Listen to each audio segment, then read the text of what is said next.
श्री रामचरितमानस का बालकांड पाठ। जय श्री राम, जय सिया राम। बेगी करई करहु किन, आखिन ओटा, देखत छोट खोट नरप ढोटा। बिहिसे लखनऊ कहा मन माही, मूंदे आँखी कतहु को नाही। इसको शीघ्र ही आँखों की ओट क्यों नहीं करते। वह राजपुत्र देखने में छोटा है पर है बड़ा खोटा। लक्ष्मण जी ने हंसकर मन ही मन कहा, आँख मूंद लेने पर कहीं कोई नहीं है। परशुराम तब राम प्रीति बोले, उर अति क्रोधु, शंभु सरासनु तोरी सठ, करसी हमार प्रबोधु। तब परशुराम जी हृदय में अत्यंत क्रोध भरकर श्री राम जी से बोले, अरे शठ, तू शिव जी का धनुष तोड़कर उल्टा हमें को ज्ञान सिखाता है। बंधु कहे ही कटु सम्मत तोरे, तू छल विनय करसी कर जोरे। करु परितोषु मोर संग्रामा, नाही त छाड़ कहावउ रामा। तेरा यह भाई तेरी ही सम्मति से कटु वचन बोलता है और तू छल से हाथ जोड़कर विनय करता है। या तो युद्ध में मेरा संतोष कर, नहीं तो राम कहलाना छोड़ दे। छलु तजी करही समरु शिवद्रोही, बंधु सहित न त मारऊं तो ही। भृगुपति बकहीं कुठार उठाए, मन मुसुकती रामु सिरनाए। अरे शिवद्रोही, छल त्याग कर मुझसे युद्ध कर, नहीं तो भाई सहित तुझे मार डालूंगा। इस प्रकार परशुराम जी कुठार उठाए बक रहे हैं और श्री रामचंद्र जी सिर झुकाए मन ही मन मुस्कुरा रहे हैं। गुनह लखन कर हम पर रोसु, कतहु सुधाही ते बड़ दोसु। टेढ़ जानी सब बंदई काहू, बक चंद्रमहि ग्रसई न राहु। श्री रामचंद्र जी ने मन ही मन कहा, गुनाह तो लक्ष्मण जी का और क्रोध मुझ पर करते हैं। कहीं कहीं सोचने में भी बड़ा दोष होता है। टेढ़ा जानकर सब लोग किसी की भी वंदना करते हैं। टेढ़े चंद्रमा को राहु भी नहीं ग्रसता। राम कहेहु रिस तजिए मुनीसा, कर कुठारु आगे यह सीसा। जेहि रिस जाई करिय सोई स्वामी, मोहि जानई आपन अनुगामी। श्री रामचंद्र जी बोले, प्रकट कहा, हे मुनीश्वर क्रोध छोड़िए। आपके हाथ में कुठार है और मेरा यह सिर आगे है। जिस प्रकार आपका क्रोध जाए हे स्वामी, वही कीजिए। मुझे अपना अनुचर जानिए। प्रभु सेवकहि समरु कस तजहु, विप्र वर रोसु। बेसु बिलों के कहेसी, कछु बाल कहु नहीं दोसु। स्वामी और सेवक में युद्ध कैसा। हे ब्राह्मण श्रेष्ठ, क्रोध का त्याग कीजिए। आपका वीरों का सा वेश देख कर ही बालक ने कुछ कह डाला था। वास्तव में उसका भी कोई दोष नहीं है। देखी कुठार बाण धनुधारी, मैलर कहीं रिसु बीरु बिचारी। नामू जान पै तुम्हें न चीना, वंश सुभाए उतरऊं तेहि दीना। आपको कुठार बाण और धनुष धारण किए देखकर और समझकर वीर समझकर बालक को क्रोध आ गया। वह आपका नाम तो जानता था पर उसने आपको पहचाना नहीं। अपने वंश रघुवंश के स्वभाव के अनुसार उसने उत्तर दिया, जौं तुम्हें औते ही मुनि की नाई। पद रज सिर शिशु धरत गोसाई, क्षमहु चूक अनजानत केरी। चाहिए विप्र उर कृपा घनेरी। यदि आप मुनि की तरह आते तो हे स्वामी, बालक आपके चरणों की धूलि सिर पर रखता। अनजाने की भूल को क्षमा कर दीजिए। ब्राह्मणों के हृदय में बहुत अधिक दया होनी चाहिए। हम ही तुम ही सरी बरी कसी ना था, कहऊ न कहाँ चरण कहाँ माथा। राम मात्र लघु नाम हमारा, परशु सहित बड़ नाम तुहारा। हे नाथ हमारी और आपकी बराबरी कैसी, कहिए न कहाँ चरण और कहाँ मस्तक। कहाँ मेरा राम मात्र छोटा सा नाम, और कहाँ आपका परशु सहित बड़ा नाम। देव एकु गुनु धनुष हमारे, नच गुण परम पुनीत तुम्हारे। सब प्रकार हम तुम्हें सनहारे, क्षमहु विप्र अपराध हमारे। हे देव हमारे तो एक ही गुण धनुष हैं, और आपके परम पवित्र शम दम तप शौच क्षमा सरलता ज्ञान विज्ञान और आस्तिकता, ये 9 गुण हैं। हम तो सब प्रकार से आपसे हारे हैं। हे विप्र हमारे अपराधों को क्षमा कीजिए। बार बार मुनि विप्र बर कहा राम सन राम, बोले भृगुपति सरुस हसी तहु बंधु समबाम।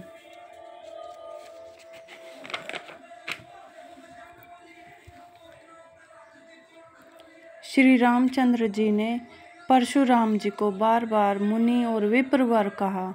तब भृगुपति परशुराम जी कुपित होकर अथवा क्रोध की हंसी हंसकर बोले, तू भी अपने भाई के समान ही टेढ़ा है। निपटहि द्विज करी जानहि मोहि, मैं जस विप्र सुनावहूँ तो ही। चाप श्रुवा सर आहुति जानू, कोपु मोर अति घोर कृसानु। तू मुझे निरा ब्राह्मण ही समझता है, मैं जैसा विप्र हूँ तुझे सुनाता हूँ। धनुष को श्रुवा, बाण को आहुति और मेरे क्रोध को अत्यंत भयंकर अग्नि जान। समिधि सेन चतुरंग सुहाई, महामहीप भय पशु आई। मैं एही परशु काटी बलि दीन्हे, समर यज्ञ जप कोटिन कीन्हे। चतुरंगणी सेना सुंदर समिधाएं, यज्ञ में जलाई जाने वाली लकड़ियां हैं। बड़े बड़े राजा उसमें जाकर बलि के पशु हुए हैं, जिनको मैंने इसी फरसे से काट कर बलि दिया है। ऐसे करोड़ों जप युक्त रण यज्ञ मैंने किए हैं, अर्थात जैसे मंत्रोच्चारण पूर्वक स्वाहा शब्द के साथ आहुति दी जाती है, उसी प्रकार मैंने पुकार पुकार कर राजाओं की बलि दी है। मोर प्रभाव विदित नहीं तोरे, बोलसी निद्री विप्र के मोरे भंजेऊ। चापू दापू बड़ बाढ़ा, अहमति मनहूँ जीती जगु ठाड़ा। मेरा प्रभाव तुझे मालूम नहीं है, इसी से तू ब्राह्मण के धोखे मेरा निरादर करके बोल रहा है। धनुष तोड़ डाला, इससे तेरा घमंड बहुत बढ़ गया है। ऐसा अहंकार है मानो संसार को जीत कर खड़ा है। राम कहा मुनि कहु बिचारी, रिस अति बड़ी लघु चूक हमारी। छुएते ही टूट पिनाक पुराना, मैं के ही हेतु करो अभिमाना। श्री रामचंद्र जी ने कहा, हे मुनि विचार कर बोलिए। आपका क्रोध बहुत बड़ा है और मेरी भूल बहुत छोटी है। पुराना धनुष था, छूते ही टूट गया, मैं किस कारण अभिमान करूं। जौं हम निद्रहि विप्र बदी सत्य सुनहु भृगुनाथ, तऊ असको जग सुमटु जेहि भय बस नाथई नावहि माथ। हे भृगुनाथ, यदि हम सचमुच ब्राह्मण कहकर निरादर करते हैं तो यह सत्य सुनिए। फिर संसार में ऐसा कौन योद्धा है जिसे हम डर के मारे मस्तक नवाएं। देव दनुज भूपति भटनाना, संबल अधिक होउ बलवाना। जौं रन हम ही पचारे को, लरहि सुखेन कालू किन होउ। देवता दैत्य राजा या और बहुत से योद्धा, वे चाहे बल से हमारे बराबर हों चाहे अधिक बलवान हों, यदि रण में हम में कोई भी ललकारे तो हम उससे सुखपूर्वक लड़ेंगे, चाहे काल ही क्यों ना हो। क्षत्रिय तनु धरी समर सकाना, कलु कलंकु ते ही पावर आना। कहूँ स्वभाव न कुलही प्रशंसी, कालहु डरहि न रन रघुवंशी। क्षत्रिय का शरीर धरकर जो युद्ध में डर गया, उस नीच ने अपने कुल पर कलंक लगा दिया। मैं स्वभाव से ही कहता हूँ, कुल की प्रशंसा करके नहीं, कि रघुवंशी रण में काल से भी नहीं डरते। विप्रवंश के असी प्रभुताई, अभय होई जो तुम ही डहराई। सुनी मृदु गूढ़ वचन रघुपति के, उग्रे पटल परशु धर्मति के। ब्राह्मण वंश की ऐसी ही प्रभुता है कि जो आपसे डरता है वह सबसे निर्भय हो जाता है, अथवा जो भय रहित होता है वह भी आपसे डरता है। श्री रघुनाथ जी के कोमल और रहस्यपूर्ण वचन सुनकर परशुराम जी की बुद्धि के पर्दे खुल गए। राम रमापति कर धनु लेहु, खैचे हूँ मिटे मोर संदेहु। देत चापू आपहुँ चली गई, परशुराम मन विस्मय भयउ। परशुराम जी ने कहा, हे राम, हे लक्ष्मीपति, धनुष को हृदय में अथवा लक्ष्मीपति विष्णु का धनुष लीजिए और इसे खींचिए, जिससे मेरा संदेह मिट जाए। परशुराम जी धनुष देने लगे, तब वह आप ही चला गया। तब परशुराम जी के मन में बड़ा आश्चर्य हुआ। जाना राम प्रभाव तब पुलक प्रफुल्लित गात, जोरी पानी बोले वचन हृदय न प्रेमु अमात। तब उन्होंने श्री रामचंद्र जी का प्रभाव जाना, जिसके कारण उनका शरीर पुलकित और प्रफुल्लित हो गया। वे हाथ जोड़कर वचन बोले, प्रेम उनके हृदय में समाता ना था। जय रघुवंश बनज बन भानु, गहन धनुज कुल दहन कृसानु। जय सुर विप्रधेनु हितकारी, जय मदमोह कहो ब्रह्महारी। हे रघुकुल रूपी कमल नयन के सूर्य, हे राक्षसों के कुल रूपी घने जंगल को जलाने वाले अग्नि, आपकी जय हो। हे देवता ब्राह्मण और गो का हित करने वाले, गायों का हित करने वाले, आपकी जय हो। हे मदमोह क्रोध और भ्रम के हरने वाले, आपकी जय हो। विनयशील करुणा गुण सागर, जयति बचन रचना अति नागर। सेवक सुखद सुभग सब अंगा, जय शरीर छवि कोटि अनंगा। हे विनयशील कृपा आदि गुणों के समुद्र और वचनों की रचना में अत्यंत चतुर, आपकी जय हो। हे सेवकों को सुख देने वाले, सब अंगों से सुंदर और शरीर में करोड़ों कामदेवों की छवि धारण करने वाले, आपकी जय हो। करूं कहा मुख एक प्रशंसा, जय महेश मन मानस हंसा। अनुचित बहुत कहूँ अज्ञाता, क्षमहु क्षमा मंदिर दो भ्राता। मैं एक मुख से आपकी क्या प्रशंसा करूं। हे महादेव जी के मन रूपी मानसरोवर के हंस, आपकी जय हो। मैंने अनजाने में आपको बहुत से अनुचित वचन कहे। हे क्षमा के मंदिर दोनों भाई, मुझे क्षमा कीजिए। कही जय जय जय रघुकुल के तू, भृगुपति गए बनहि तप हेतु। अप भय कुटिल महीप डेराने, जहाँ तहाँ कायर गावहीं पराने। हे रघुकुल के पताका स्वरूप श्री रामचंद्र जी, आपकी जय हो, जय हो, जय हो। ऐसा कहकर परशुराम जी तप के लिए वन को चले गए। यह देखकर दुष्ट राजा लोग बिना ही कारण के मन कल्पित डर से रामचंद्र जी से तो परशुराम जी भी हार गए। हमने इनका अपमान किया था, अब कहीं ये उसका बदला न ले, इस व्यर्थ के डर से डर गए। वे कायर चुपके से जहाँ तहाँ भाग गए। देवन दीनी दुंदुभी प्रभु पर बरसहीं फूल, हर्षे पुर नर नारी सब मिटी मोह महसूल। देवताओं ने नगाड़े बजाए, वे प्रभु के ऊपर फूल बरसाने लगे। जनकपुर के स्त्री पुरुष सब हर्षित हो गए।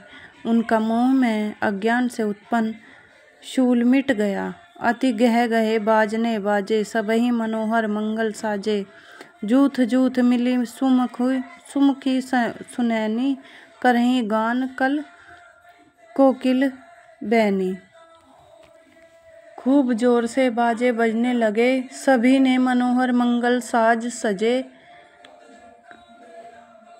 सुंदर मुख और सुंदर नेत्रों वाली तथा कोयल के समान मधुर बोलने वाली स्त्रियां झुंड की झुंड मिलकर सुंदर गान करने लगी। सुख विदेह कर बरने न जाए, जन्म दरिद्र मनहु निधि पाई। विगत त्रास भय सिय सुखारी, जनु विधु उदय चकोर कुमारी। जनक जी के सुख का वर्णन नहीं किया जा सकता, मानो जन्म का दरिद्री धन का खजाना पा गया हो। सीता जी का भय जाता रहा। वे ऐसे सुखी हुई जैसे चंद्रमा के उदय होने से चकोर की कन्या सुखी होती है। जनक कीन्ह कौशिकहि प्रणामा, प्रभु प्रसाद धनु भंजेउ रामा। मोहि कृत कृत्य कीन्ह दहु भाई, अब जो उचित सो कहिए गोसाई। जनक जी ने विश्वामित्र जी को प्रणाम किया और कहा, प्रभु की कृपा से श्री रामचंद्र जी ने धनुष तोड़ा है। दोनों भाइयों ने मुझे कृतार्थ कर दिया। हे स्वामी, अब जो उचित हो सो कहिए। कह मुनि सुनु, नर नाथ प्रवीणा, रहा विबाहु चाप अधीना। टूटतहि धनु भयउ विबाहु, सुर नर नाग विदित सब काहू। मुनि ने कहा, हे चतुर नरेश, सुनो, यों तो विवाह धनुष के अधीन था। धनुष के टूटते ही विवाह हो गया। देवता, मनुष्य और नाग सब किसी को यह मालूम है। तदपि जाई तुम्हें करहु अब जथा, वंश व्यवहारु। बूझी विप्र कुल वृद्ध, गुर वेद विदित आचारु। तथापि तुम जाकर अपने कुल का जैसा व्यवहार हो, ब्राह्मणों कुल के बूढ़ों और गुरुओं से पूछकर, और वेदों में वर्णित जैसा आचार हो वैसा करो। दूत अवधपुर पठहु जाई, अनहि निरप दशरथहि बोलाई। मुदित राउ कही भले ही कृपाला, पठे दूत बोले ते ही काला। जाकर अयोध्या को दूत भेजो, जो राजा दशरथ को बुला लावे। राजा ने प्रसन्न होकर कहा, हे कृपालु, बहुत अच्छा, और उसी समय दूतों को बुलाकर भेज दिया।